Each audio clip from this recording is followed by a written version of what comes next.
Hello students, कल आपने पहले वीडियो में संधि की सामान्य जानकारी के बारे में जाना था।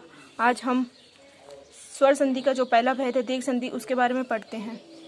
दीर्घ संधि होती है, उसका सूत्र होता है अकह सवर्णी दीर्घ है। अकह का मतलब होता है कि ए, ई, उ, री और री। सवर्ण का मतलब होता है कि समान वर्ण आने पर। दीर्घ अर्थात दीर्घ वर्ण यानी कि आ, ई, उ, री और री हो जाता है।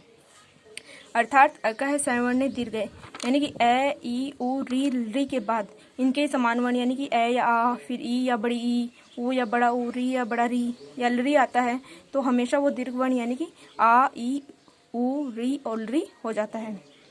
जैसे कि ए या आ, उसके प्लस में क्या होना चाहिए, ए या आ, तो हमेशा क्या बनेगा, आ ही।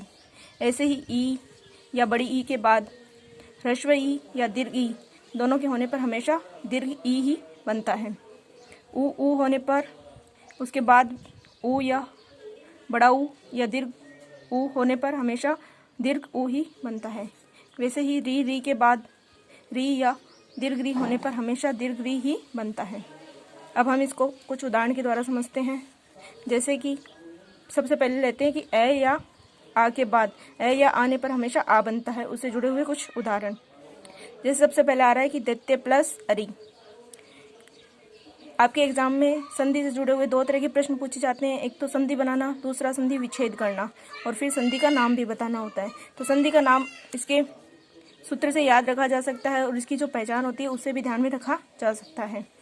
तो दैत्य प्लस अरी, तो दैत्य में अंतिम स्वर किसके आ रही है, ए। ऐसे ही अरी का पहला स्वर क्या आ रहा है, ए।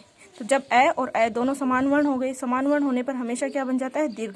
ऐसे क्या बन गया, दैत्य प्लस अरी में क्या हो गया, दैत्य में आ की ध्वनि जुड़ते ही क्या बन जाएगा, दैत्यारी। ऐसे ही आता है दूसरा उदाहरण, जैसे विद्या प्लस आलय है। तो विद्या में जो अंतिम स्वर की ध्वनि आ रही है वो क्या आ रही है, आ रही है।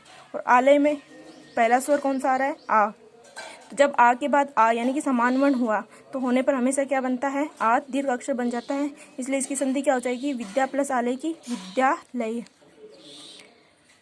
ऐसे होता है कि रत्न प्लस आग्रह है। तो रत्न में अंतिम स्वर क्या आ रहा है, ए।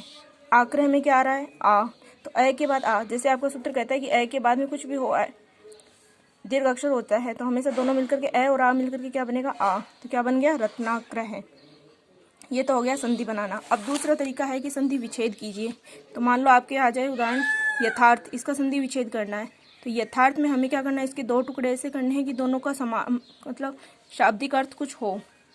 तो यथार्थ में किसकी ध्वनि थी, आ की। तो हम इसका संधि विच्छेद करेंगे तो क्या होगा, यथा प्लस अर्थ है। यथा में किसकी ध्वनि आ रही है, आ। अर्थ में किसकी आ रही है, ए। तो दोनों मिलकर क्या बन गया, आ। इसे क्या बन जाएगा, यथार्थ। और संधि कौन सी हो जाएगी, दोनों मिलकर के दीर्घ स्वर बन रहा है इसलिए दीर्घ संधि हो जाएगी।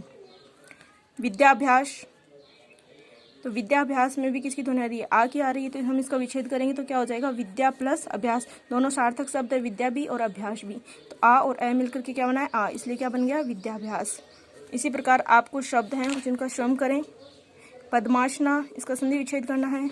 नास्ति, इसका संधि विच्छेद करना है। तदात्मानम, इसका संधि विच्छेद करना है। निज अर्जितम, इसका संधि विच्छेद करना है। तथा प्लस अपि की संधि बनानी है। पूर्व प्लस अर्ध, इसकी संधि बनानी है। नव प्लस अम्बु, इसकी संधि बनानी है। शुभ प्लस आस्ते, इनकी संधि बनानी है और संधि का नाम भी लिखना है। दूसरा जो सूत्र कहता है वो क्या कहता है कि ई, ह्रस्व ई या फिर दीर्घ ई। इसके बाद ह्रस्व ई या दीर्घ ई आने पर हमेशा क्या बनता है, दीर्घ ई।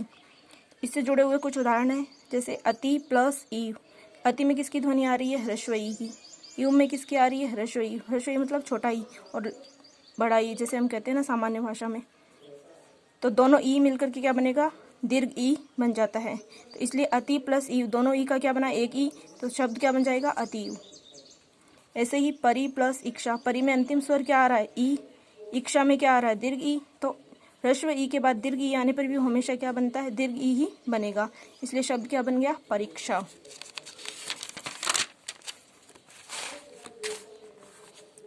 ऐसे ही संधि बनाना है, जैसे महती प्लस इच्छा। तो महती में किसकी ध्वनि आ रही है, बड़ी की। इच्छा में ई की। तो दोनों ई मिलके क्या बन गया, दीर्घ ई। क्या हो जाएगा, महती इच्छा। और संधि कौन सी हो गई, दीर्घ संधि। श्री प्लस ईश है। श्री में किसकी ध्वनि आ रही है, ई की।